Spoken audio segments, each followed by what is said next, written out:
আগামী 11ই ডিসেম্বর রাজ্যে হতে চলেছে নতুন টেট পরীক্ষা। যে সমস্ত চাকরি প্রার্থীরা নতুন টেট পরীক্ষায় বসবেন তাদের জন্য সুখবর দিল প্রাথমিক শিক্ষা পর্ষদ। তবে পর্ষদের তরফ থেকে মনে করা হচ্ছে এবারে টেট পরীক্ষায় প্রায় 8 থেকে 9 লক্ষ চাকরি প্রার্থী বসতে চলেছেন এবং পর্ষদের তরফ থেকে জানানো হয়েছে এবারে সিলেবাসে বিরাট পরিবর্তন আসতে চলেছে। তো চাকরি প্রার্থীরা দীর্ঘদিন থেকে অপেক্ষা করছিলেন, কারণ আগামী 11ই ডিসেম্বর রাজ্যে হতে চলেছে টেট পরীক্ষা। সেক্ষেত্রে সময় খুবই কম। তো সেক্ষেত্রে কবে প্রকাশ করা হবে সিলেবাস বুলেটিন? তো অবশেষে সিলেবাস বুলেটিন প্রকাশ করলো প্রাথমিক শিক্ষা পর্ষদ। অফিসিয়াল বিজ্ঞপ্তি দিয়ে সিলেবাস বুলেটিন দিয়ে জানিয়ে দিল সকল চাকরি প্রার্থীদের। তো আমরা এখন দেখে নেব সেই বিজ্ঞপ্তিতে কি জানিয়েছে প্রাথমিক শিক্ষা পর্ষদ। তো আপনারা অনস্ক্রিন দেখতে পাচ্ছেন information and guidelines for teachers eligibility test 2022।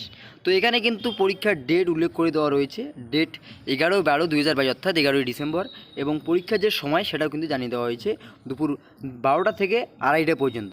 তার মানে কিন্তু পরীক্ষার সময় দিয়ে দিচ্ছে 2.5 ঘন্টা, যেটা আমি আপনাদের আগেই জানিয়ে দিয়েছিলাম। Date for submission of online application 14ই অক্টোবর থেকে শুরু হয়েছে এবং লাস্ট ডেট রয়েছে 3রা নভেম্বর 2022। এছাড়াও যে সমস্ত এলিজিবিলিটি রয়েছে, অর্থাৎ এই পরীক্ষায় বসতে গেলে যে সমস্ত যোগ্যতাগুলি লাগবে সেটা আগেও আপনাদের জানিয়ে দেওয়া হয়েছে এবং পর্ষদের তরফ থেকেও আগেই বিজ্ঞপ্তি দিয়ে দেওয়া হয়েছে।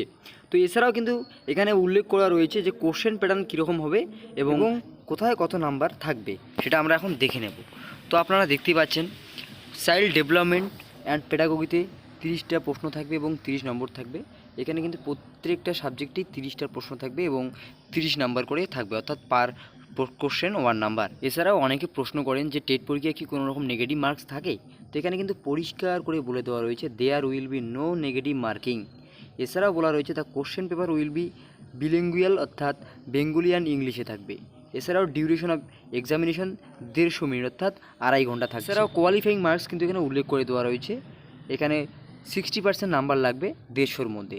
এছাড়াও 5% রিল্যাক্সেশন রয়েছে এসটি, এসটি এবং ওবিসি, ওবিসি-বি প্রার্থীদের। এছাড়াও আপনি যদি টেট কোয়ালিফাই অর্থাৎ টেট পাস করে থাকেন তো সেই সার্টিফিকেটের ভ্যালিডিটি কিন্তু লাইফ টাইম থাকবে, অর্থাৎ লাইফ টাইমের জন্য কিন্তু আপনি অ্যাপয়েন্টমেন্টের জন্য এলিজিবল থাকবেন। অনেকে কিন্তু এখনও ভুল ধারণা নিয়ে রয়েছে যে টেট পাস সার্টিফিকেটের সময়সীমা 7 বছর থাকে, সেটা আগেই ছিল, কিন্তু এখন এনসিটির তরফ থেকে সেই মেয়াদ কিন্তু বাড়িয়ে দেওয়া হয়েছে, লাইফ টাইম করে দেওয়া রয়েছে। তো এছাড়াও কী কোশ্চেনের প্যাটার্ন রয়েছে তা আমরা দেখব। তো এখানে কিন্তু বলে দেওয়া রয়েছে structure and content syllabus per day child development and pedagogy 30টা কোশ্চেন থাকবে, অর্থাৎ 30টাই কিন্তু এমসিকিউ টাইপ কোশ্চেন থাকবে। তো এখানে কিন্তু বলে দেওয়া রয়েছে concept and principles of development, growth and maturation, difference between growth and development, relationship of development with learning. তো এখানে দেখতেই পাচ্ছেন। তবে এক্ষেত্রে কিন্তু বড় চমক দিয়েছে প্রাথমিক শিক্ষা পর্ষদ। এবার থেকে কিন্তু কোশ্চেন প্যাটার্নের, অর্থাৎ 30টা কোশ্চেনের মধ্যে 15টা থাকবে বিষয়ভিত্তিক এবং তার সাথে সাথে 15টা থাকবে কিন্তু প্যাডাগোগি। আগে কিন্তু এরকম নিয়ম মানা হয়নি, তবে এবার কিন্তু পর্ষদের তরফ থেকে 15টা করে প্যাডাগোগি প্রশ্ন দেওয়া হবে। কাজেই এবার কিন্তু পরীক্ষায় তুলনামূলকভাবে পাশ করা অনেক সহজ হলো, কারণ প্যাডাগোগিতে কম পড়েও বেশি নম্বর তোলা যায়। তো কাজেই চাকরি প্রার্থীর জন্য অবশ্যই বড় সুখবর।